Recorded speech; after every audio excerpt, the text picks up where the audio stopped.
I never paint keeping any individual in my mind. I paint for my own pleasure only. When my paintings are displayed in gallery, painters, art critics, art lovers, or art collectors do ask me such questions.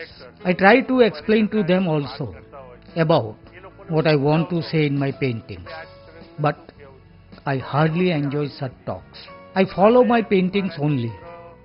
I do what my mind guides and suggests me to do.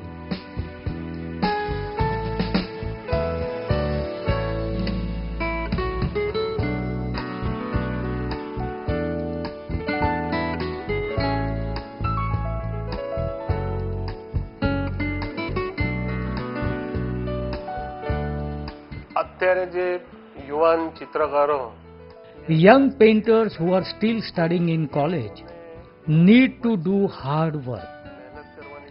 Computers, of course, have made things little easier, but they must practice very hard.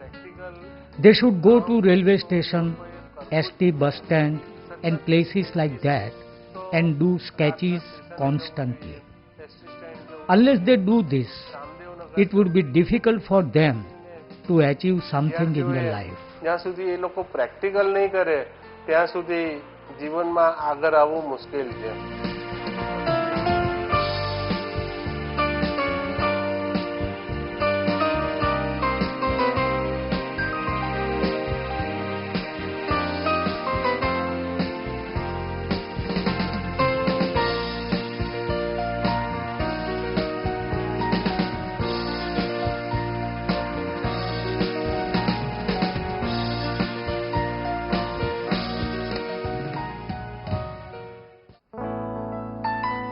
In the ancient historic walled city of Ahmedabad is situated Daryapur, a thickly populated pocket.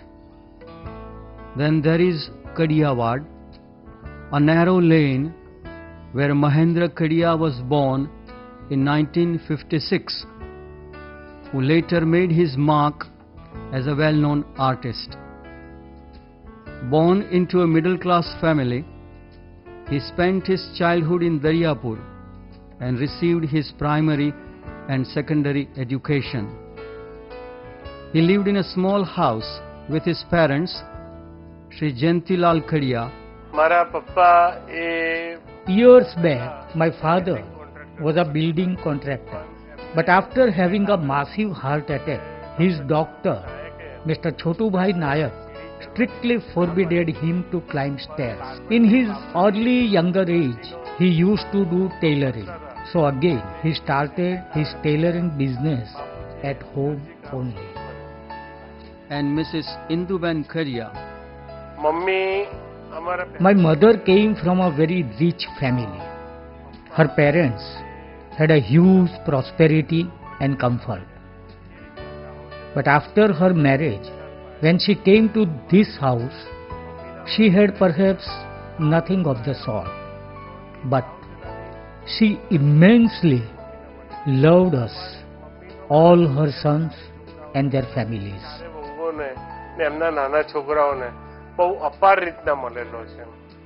And his consort, Mrs. Bakula Ben, in a joint family. It is here that young Mahnedra learnt his first lessons as a painter, wielding a brush and colors. It was no cakewalk for Mahnedra in the face of stringent economic conditions, but he braved them all, and then began the artist's long, arduous journey to earning a name and fame. I have lived in this house in Nani Kadia ward, located in Vadigram, Daryapur, for 20 to 25 years, perhaps more than that. We lived in a joint family with our parents, all four brothers and their family. I was able to do my paintings in night only. I was coming home at 8 p.m. from the Contemporary Art Gallery, where I had a job. After having my dinner, I went to railway station for doing drawings and sketches. I was coming back by almost 12 p.m. when almost all were sleeping. They used to sleep in this room only, and outside in the chalk, I would start my paintings. I used to work till early morning, say till 3:30 or 4 a.m. when milk vendor would come or tap water would start, and when all were waking up, I stopped doing my painting. The principal of my school, Mr. Kapasi, really pushed me towards the turning point of my life. He once called my drawing teachers, Kamble sir and Sachanya sir, and told them, allow this boy to work in the drawing class for as long time as he wishes. And I spent most of my time doing drawings only in the school. This was really the beginning of the turning point of my life. Mahnedra, the great artist, was in the making. He got admitted to CN College of Fine Arts, a reputed institution in the city, where he found his calling in painting and pursued it ardently with zeal and passion. It was a career which he embraced with all his heart and carved out a niche for himself in the world of art. Let us savor the flavor of Mahnedra's forays in the world of art and his gradual graduation from realistic paintings to abstract paintings. A peep into this journey is worthwhile.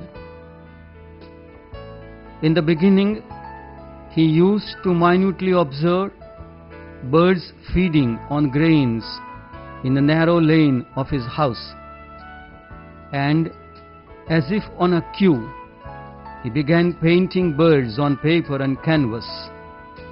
Thus, birds became his major subject. From painting birds to painting fish was the result of his encounter with a well-known painter, Piraji Sagra. It was he who inspired him to accept another species, fish, as his subject. I frequently went to Piraji Sagra's house. He showed me drawings of fishes and asked me to observe their force, texture, form, colors, etc. Piraji and his family occasionally ate fishes. So sometimes big fishes were just there in the large plate. He showed me those fishes also, which gave me the knowledge of the anatomy of fishes. That also taught me about color toning and other things.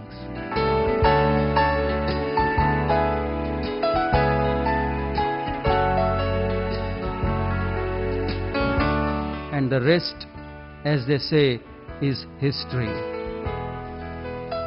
But since he was enamored of birds, he returned to them and then began his experiments in color, shape, compositions and textures in his paintings.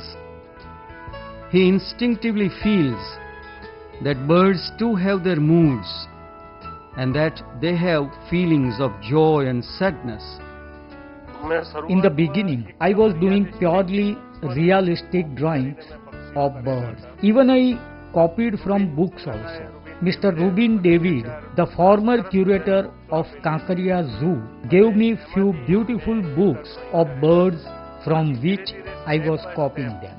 But gradually, step by step, I tried to come out of that. It was the result of the discussion with my teachers and their suggestions about how to come out of it. And I reached to such a stage of abstraction that now in my paintings, no birds are seen, not even their eyes or form. What one sees and feels is flapping and throbbing sound of birds only. I am very much influenced by an American painter, Jackson Pollock. The way in which he spills colors on a big canvas, I also used to do the same, spilling colors and weeping with a brush on canvas. This realization led him to express these feelings in his drawings and paintings, and this is no mean feat, to say the least. One is amazed as to how he does this.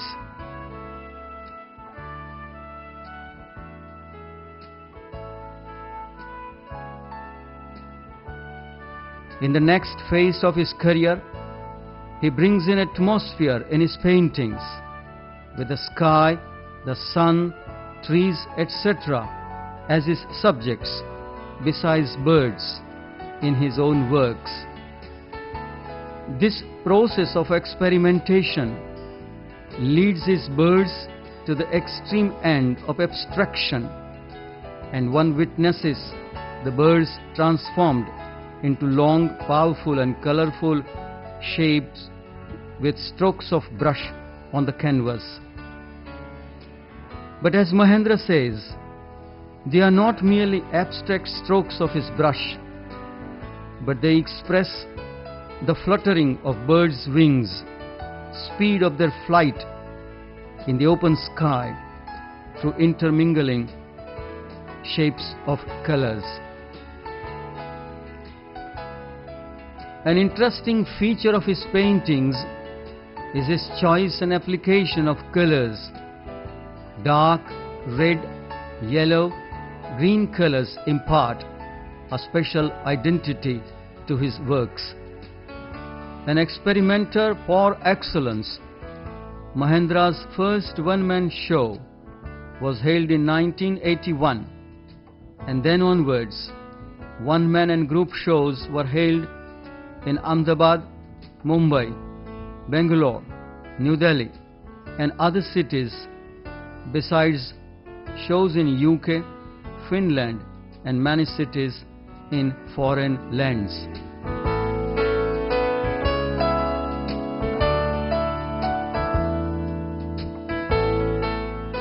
For this evening, on the occasion of this extremely fascinating exhibition by Mahnedra Kadia. I'm very pleased because this is the first exhibition that I have actually been associated with since I took up the position of regional representative here quite recently.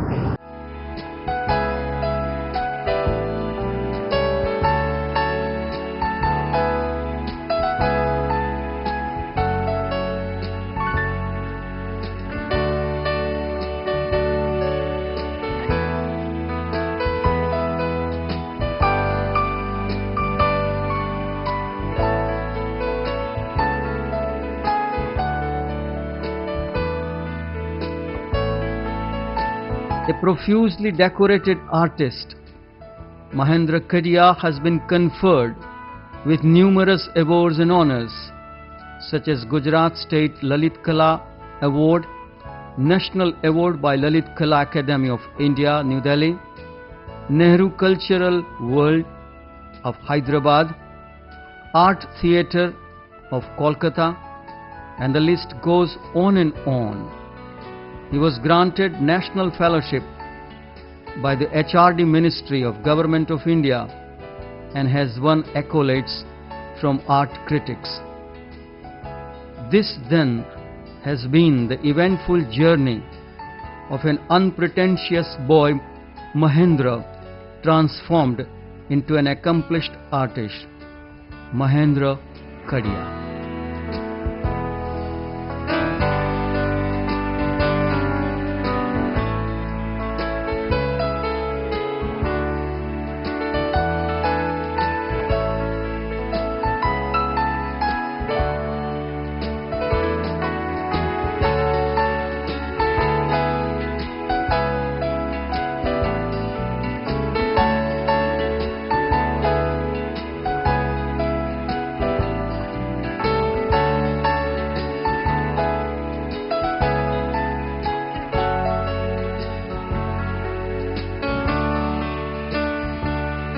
have three daughters.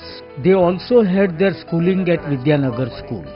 Darshana, Sheetal and Panthini all were admitted to CN College of Fine Arts for higher studies. My second daughter, Sheetal, when she was in fourth year studying sculpture, caught by dengue fever, and just after a couple of days, she expired. સ્વર્ગવાસનો થઈ ગયો.